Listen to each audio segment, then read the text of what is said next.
Good afternoon, ladies and gentlemen. We are back here on Mount Schmoedown for part two of our Professor Delinquent Harris here. It's going to be an extremely fun episode here as we, in my opinion, talk about the more exciting character that Lon Harris has done in the Delinquent. What are y'all's thoughts on who's better, the Professor or the Delinquent? Oh, for me, hands down, is the delinquent. I mean, I like the professor, but the delinquent brings a whole different, I don't want to say energy, but a different vibe that makes it entertaining to watch. Like, you never know what you're going to get with this character. I mean, it's delinquent, professor. I mean, it's whatever, I mean, who cares at this point? I mean, Lon pretty much just showed us that as long as you don't try and, you just don't care going in, you're able to still, capture people's showdowns. I mean, look at him coming in. He tries to be this smart, know-it-all professor, and then he just did the smart thing, which he just gave up. And look what he did this season. I mean, he showed that when you truly give up, you still win. And if no one's even telling him right now, I'm trying to do my best Lon impersonation of him being delinquent. If you can't tell, even though it's like, whatever, it doesn't matter. It just doesn't matter. It just doesn't matter. Yeah. Just the way that they set this whole thing up with him, with that early cutscene with him and Winston, I thought was absolutely amazing. Some of the best character work and scenes that we've seen here in the last few seasons. Yeah. So Winston and Lon had great chemistry going off of each other.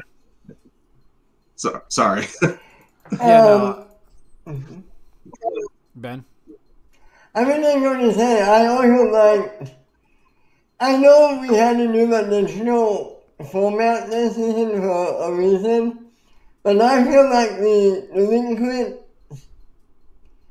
I think that actually worked well with the delinquent because they can play around with his character, him showing up in different places like they were doing. Yeah, yeah. Lon did show that with the digital format, he's able to. It worked very well with this character of the delinquent. I mean, even then, like what Brandon was saying with the cutscenes, Winston looking for Lon, finds him hanging out in a dumpster alley, trying to be turned like into this hobo character, and the commitment Lon shows throughout the cutscene and throughout this entire season of him just like everything just doesn't matter. Like he tried his run as a intellectual, like he tried to be the enlightener, but then he decided to change it up. He changed it up, and it did so much. Like the only one studio match we had with the delinquent, which was Final Exam versus the Experiment, you can tell his character was going over like crazy. Everybody just could not stop laughing because not just because of Lon's performance, but also Mark Ellis. Every time he kept, he was pretty much treating Lon Harris as if he was his son. every every sharp wit that was going off, he was like, "Young man, please take those headphones off." Like, what? Is anything happening right now? Yeah, Like, it was pretty great. I can't wait until we can get back in studio because, again, these online matches, they're great and all. We're still getting the matches, but I just prefer studio matches and actual live events, not these online live pay-per-views. the live aspect, yeah, the which are audience great. aspect that we get, yeah. So I think I'm delayed a little bit, so I'm going to jump out and jump right back in, you guys. Maybe it's me. Maybe it's me, though. Oh. I was thinking maybe it was me because my audio just keeps going back and forth. Or it's just my internet. Like, it keeps trying to go on and off. Like, I thought it's just me. If that was the thing, I would have easily taken myself off. But since Brandon's going to do that, it's fine. But even then, to carry on what Brandon was saying, the audiences that we get from the studio shows, like when they're in the studio, it's great. It's why the delinquent was such a great character off of that first match. Because even then, it was like it was a collection of characters with Final Exam and the Experiment. All right. Yeah. Is that the one with Dewberry? That's Dewberry and Edward Hoyk, right? Yes. Yes. Okay, so Correct. Yeah. yeah, this was Lon I went mean, it perfect was just like, in the first round in this match. yeah, him, Hoik, and Oyama went perfect in that round. There was a moment in this match that made me laugh. It was at the end of the match, and Shannon and Winston were at the table. And you could hear Shannon. I don't know if this was in character or if this was legit, but you could hear Shannon introduce herself to Lon. And I just found that funny. I mean, I'm going to Yeah, it assume was at it's the in end of the match character. because it was. Because if you remember that match, Lon, he was playing off as if he has no idea who Shannon is. Because it was just like, who is she? Because in the second round when they were spinning the wheel, which one thing about this match, both teams got opponent's choice. And so when Shannon was going to discuss it with Elliot and Hoik, my favorite remark from Lon was like, who is she? Does she work here? Because that got one of the biggest that got the biggest pop from the audience. The fact that Lon no sells anything Shannon does throughout the entire match was just hilarious.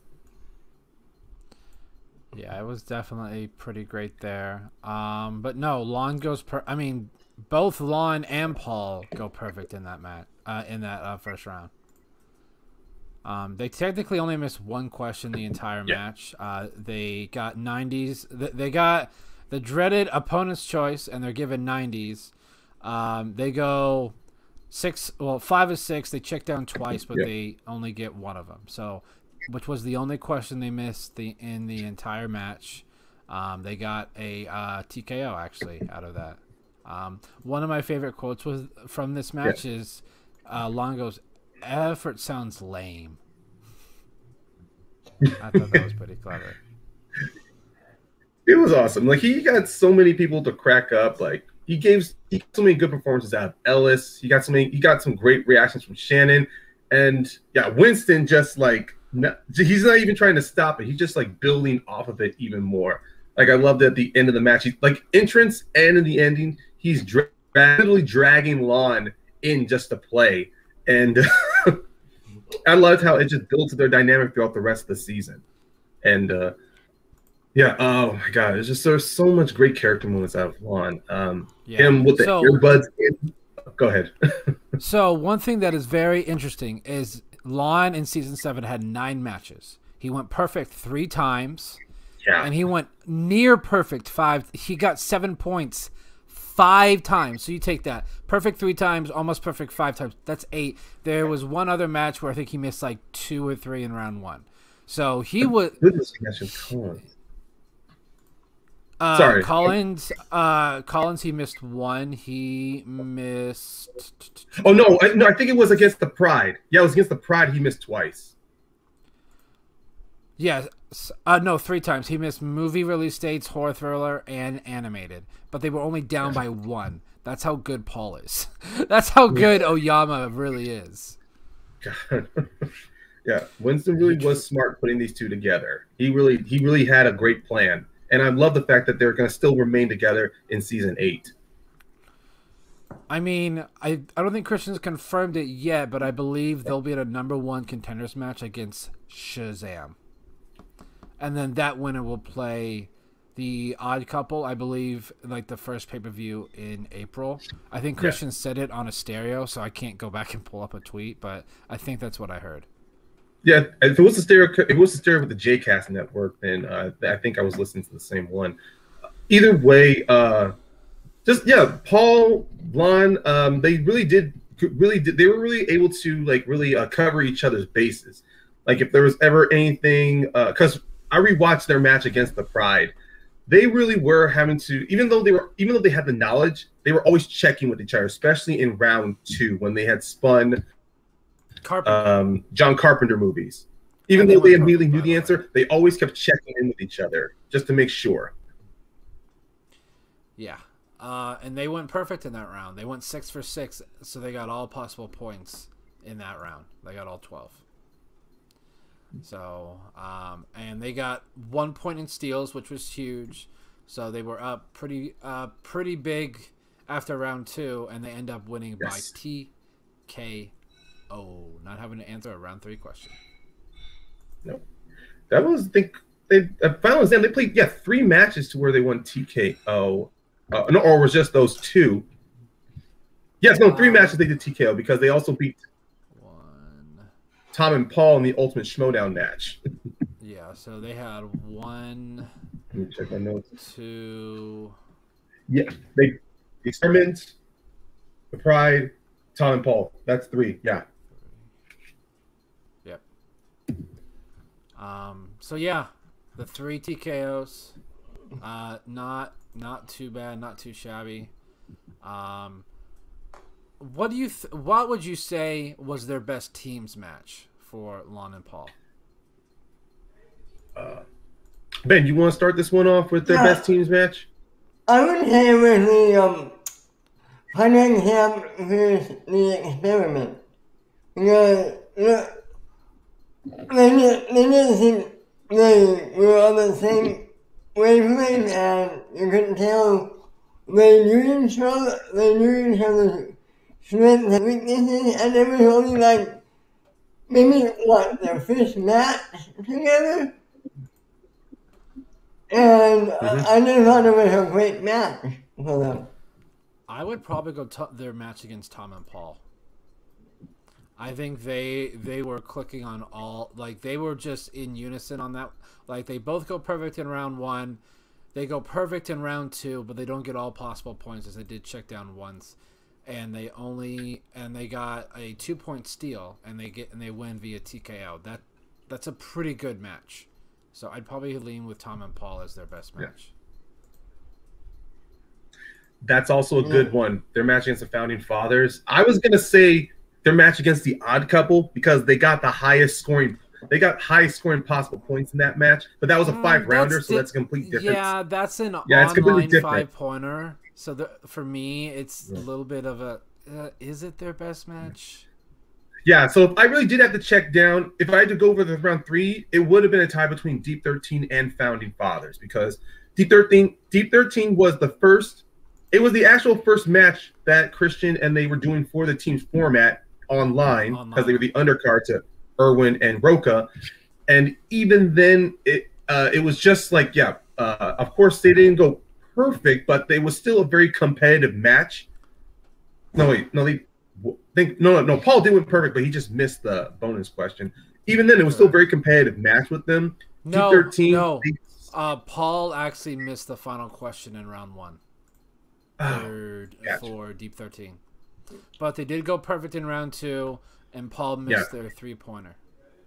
Yeah, even then, Paul missing that 3 still did a great job in round 2 when they had gotten when they got Spinner's Choice with Adam Sandler movies, which surprised me. I didn't think Lon had knowledge on Sandler. I didn't think Sandler was a very well liked slice or actor for the Schmoedown. So just seeing how Lon and Paul, either if they went to multiple choice or sweeping the category, they always stay focused on with each other. And Paul missed that 3-pointer fine, but still Lon was able to do a good job getting that 2-pointer in directors, and then of course nailing that 5-pointer to earn them that victory. So I would say, for me, I would pick Deep 13 because not only was it the first teams match for the online format, but it was also, he did. That was unfortunate for Whitney. I took it as if he never saw the movie because there are some movies, like some more popular movies most people have seen, but Whitney has not seen yet. Like because Whitney's more known for. If Whitney go right ahead. If Whitney cared a little bit more about the game of the Schmoedown and not just the trivia, he would have known to use a repeat there just to make sure he heard the right name. Yeah, because he quickly jumped on that question. He didn't wait to give himself a couple of seconds. But still, I still say Deep 13 is great. Go ahead, Ben. Let me ask you. When Winston noticeably better with the character work, and Winston, because of Winston, he was able to unlock some more knowledge. I know. I think so. Part of that's true. The knowledge was there because we've seen what he did with his brother and JTE in season 6 and season 5. So I think the knowledge was there. Paul is the best partner he's ever had. Oyama is a lot better partner than. I think Oyama's a better player than JTE and Jonathan Harris. I agree with that sentiment too. I agree with that. But I think character-wise, yes, I think Winston helped him become a better character, without a doubt. Yeah. Because even then, with his character, the professor, there were times where he was still slipping in that professor character. I mean, sure, he kept it. He was able to maintain it very well during season 5, but there were certain cracks that were happening, especially in season 6, because after the Harris brothers had lost and were disbanded, the Evil Genius reformed. After his match against Bibiani, there were certain cracks in the professor that were starting to show. And there were also times where you can see Lon, he was trying very hard to maintain that professor character instead of just trying to be very I mean, you can't. Sometimes you're natural with the character, and sometimes there gets to a point where you're trying too hard. Season 5, where I say Lon was more natural as the professor, but by the time season 6 came, after the Harris brothers lost to critically acclaimed, especially in the behind the scenes backstage skits, you see that Lon was trying more hard to sound more like a intellectual professor. He was dropping more words you come across in a Britannica encyclopedia than something like a professor would say. And with the Delinquent, I agree with Brandon.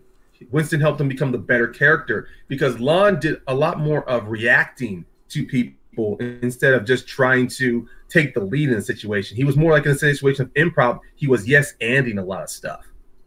And it was definitely showing that, especially in the digital format, to where you saw in the early promos, the whole, where's Lon? Winston can't find Lon. And of course, the best part, it worked great with the storyline of his character.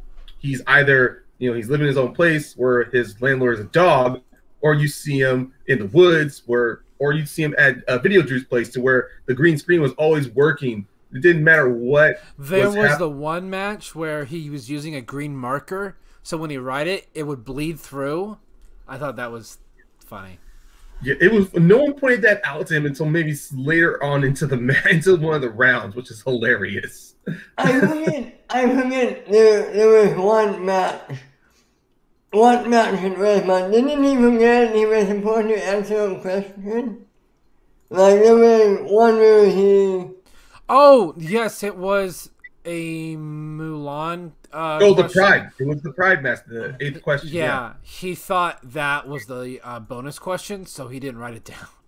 And then in the next match, Paul makes the joke on the 8th question. Like, Paul, you will answer this question. Lon, and you will answer this question. Yeah. And it became the whole running jab of Lon's character, Mulan, like that.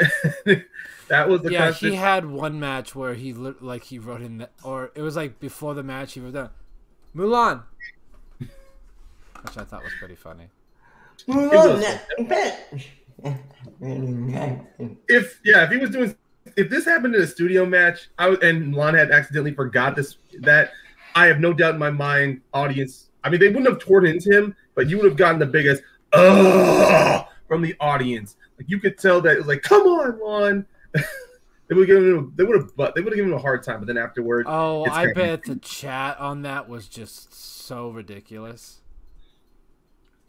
Actually, I do remember that live match when Lon didn't answer anything, even though he knew the answer. Everybody was like, every maybe 4 or 5 statements or chats I saw was like, how did you forget that? This is a game, Lon, not a TV show, I'm pretty, the whole throwdown is still available on YouTube, so I'm pretty sure you can easily pull up that chat, skip to that moment, and then you'll be able to find exactly what people were saying. You don't need to take them for word, but it's still fun. It's still hilarious, honestly.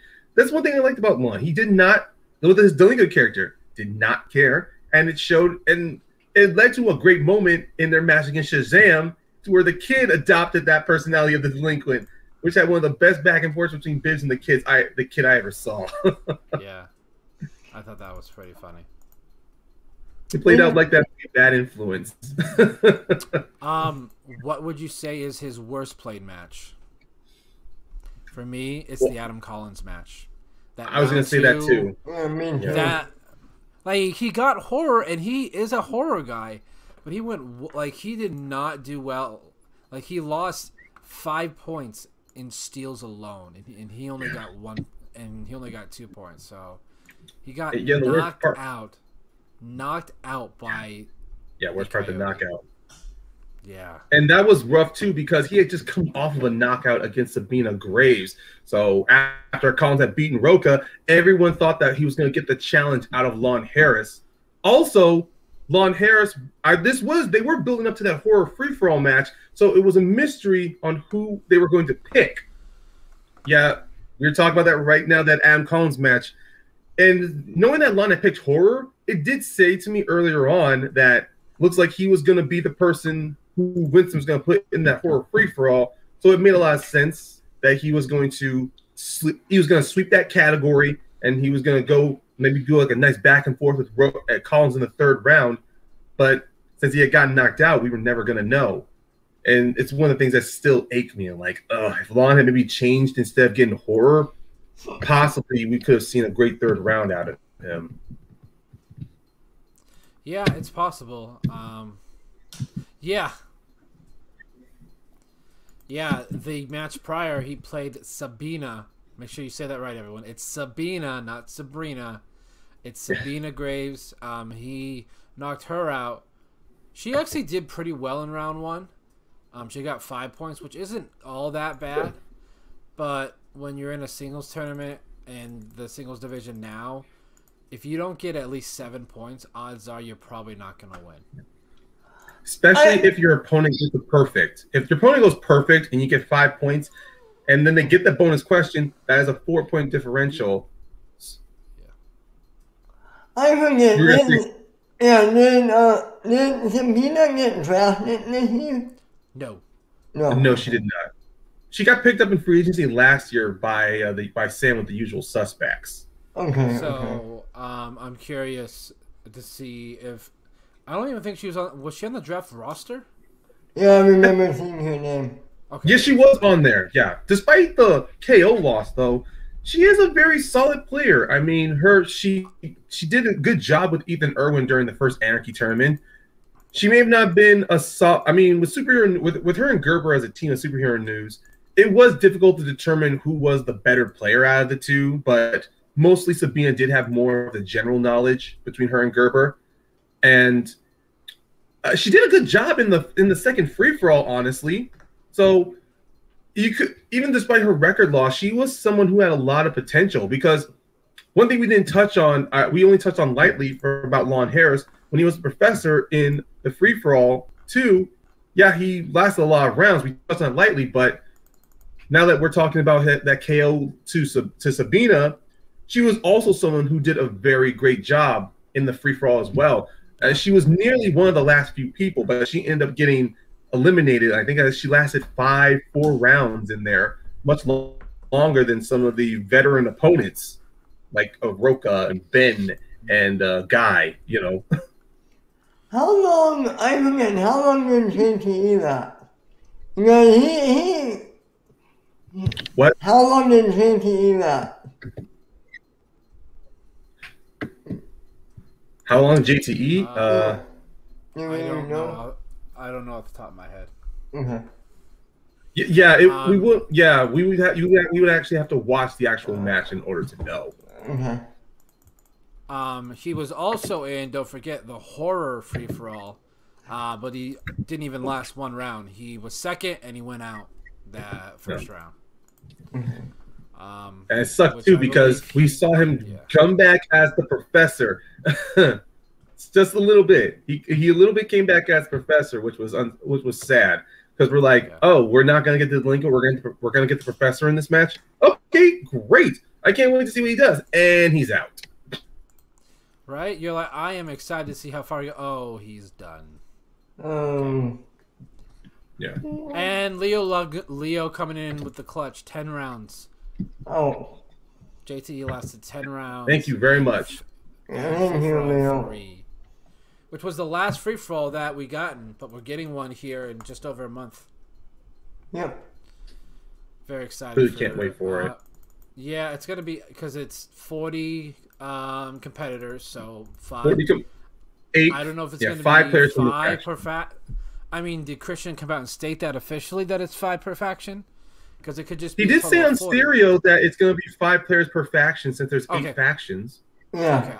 I was because it could be there could be other factions that have more they want to put in, and some could like put less in.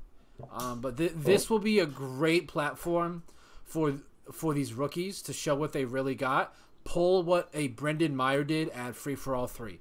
No one really knew who Brendan Meyer was before that live Free for All.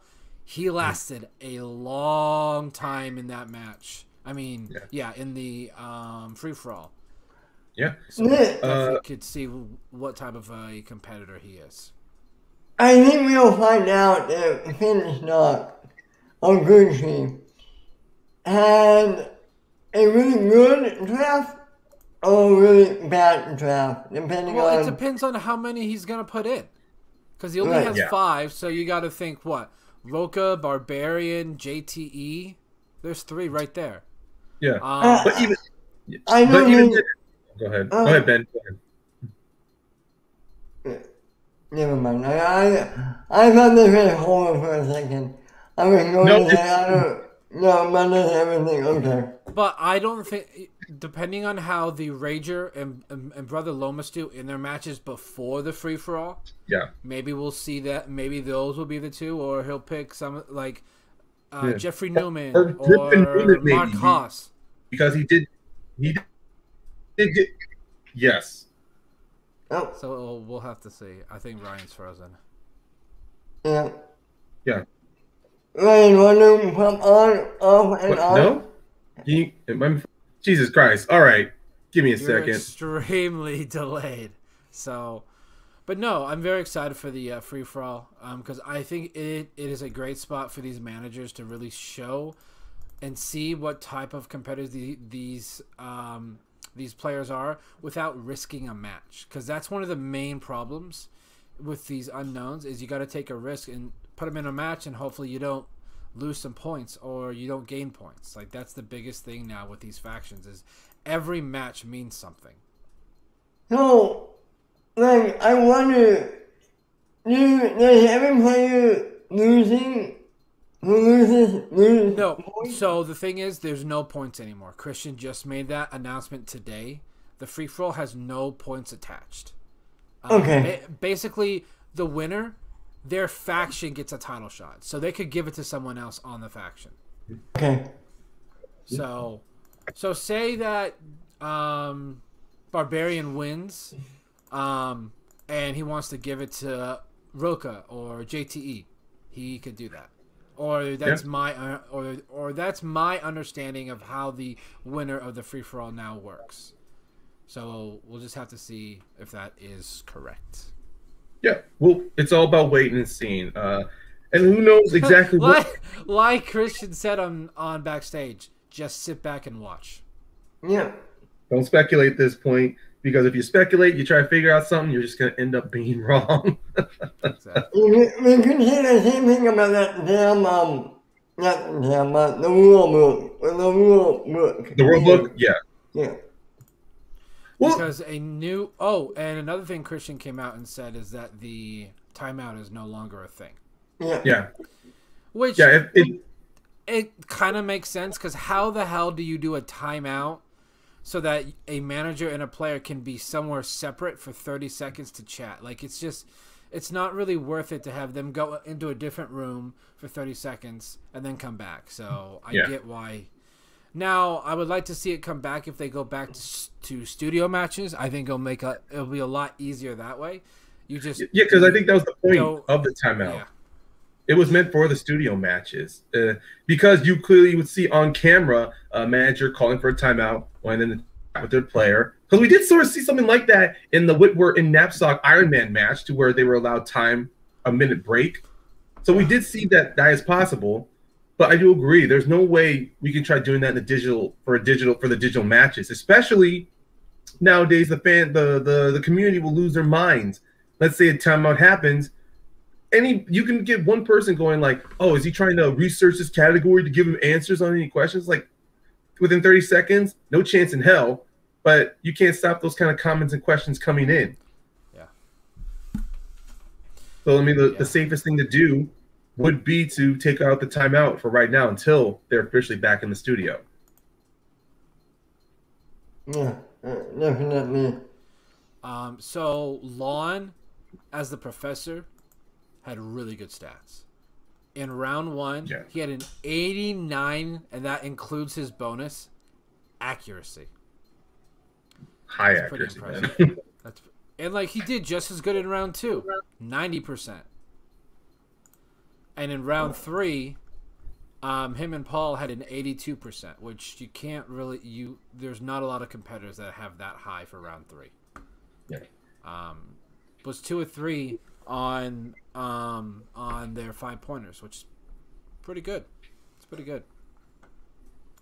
It's good. Yeah, that's one thing I enjoyed about that.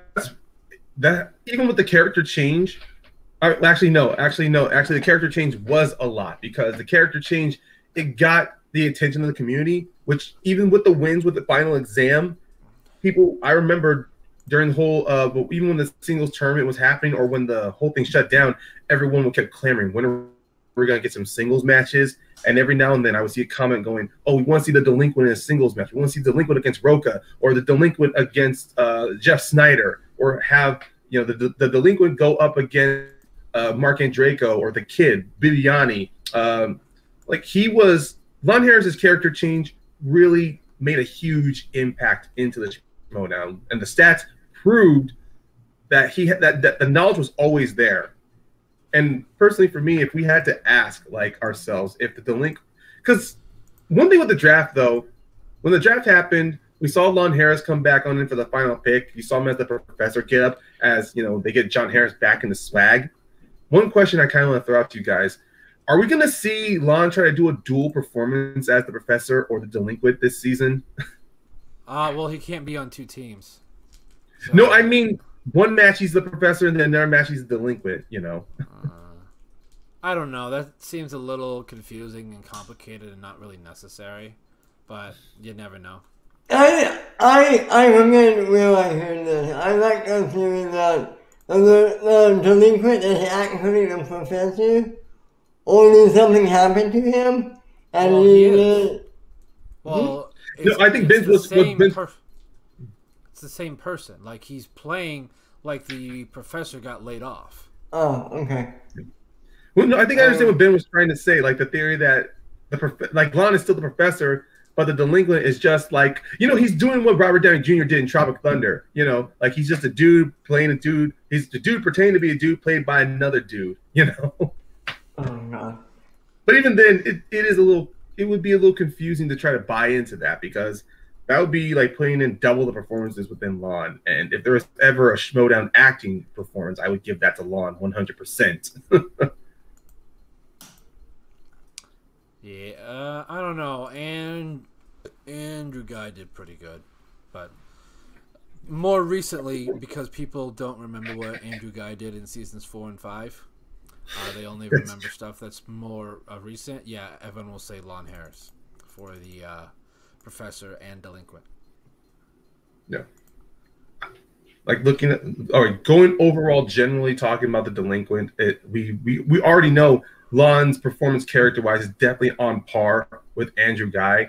But going over this is only 9 matches last season, breaking down his matches and overall.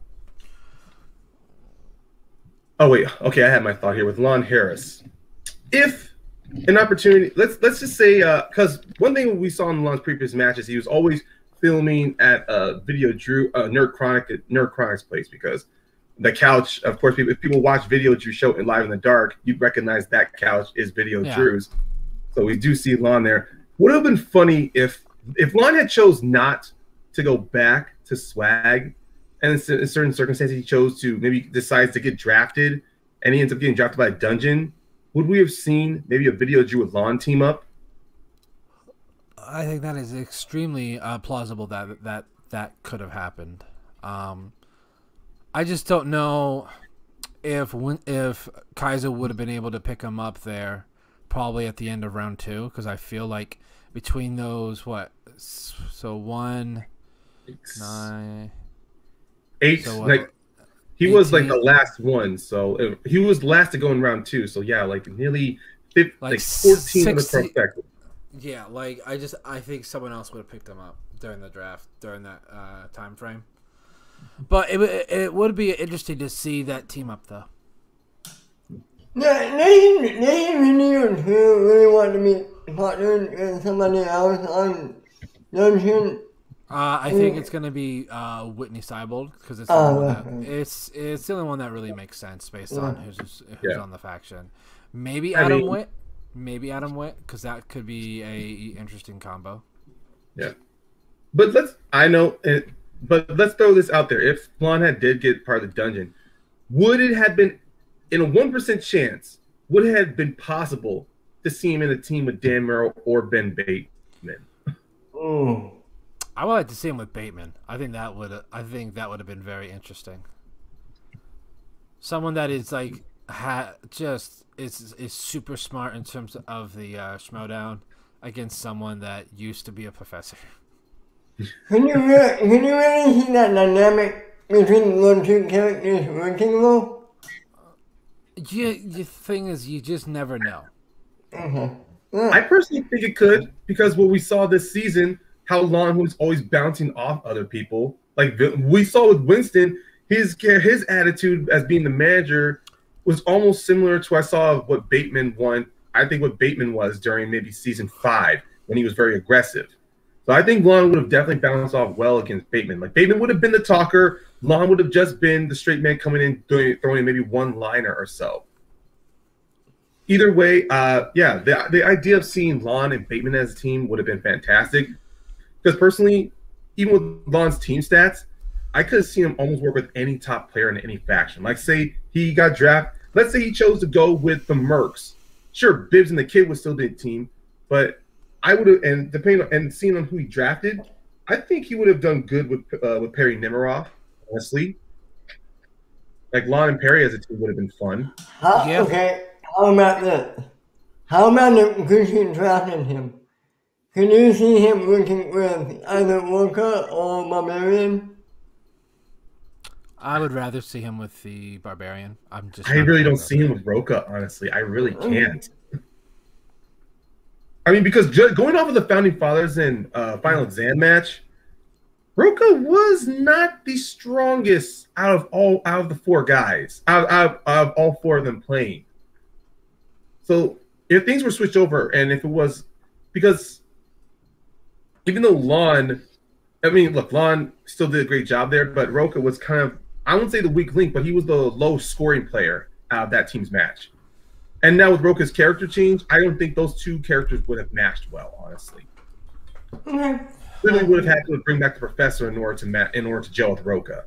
And I don't want him to go back to Professor just yet. I still want to see him as the delinquent. Yeah. I think everyone. I think there's still plenty of stuff to do as the delinquent. Yeah. Actually, it would have been nice if we got an Evil Geniuses a reteam of the Evil Geniuses, and see how JTE would have gelled with the delinquent, honestly. maybe in the new Evil Geniuses, maybe JTE is a genius. And if they reunited, if Lon and JTE reunited, this time JTE is a genius. And when never mind. I know what you're trying to say. Like let's say in a fantasy situation, Lon Harris decides to go with the Finstock Exchange, and then JTE, let's say he gets drafted and to the Finstock Exchange, seeing the Evil Geniuses reunite, and Lon stays as the delinquent, but then JTE shows that he was always the secret genius of the team. Yeah, I understand what you're trying to.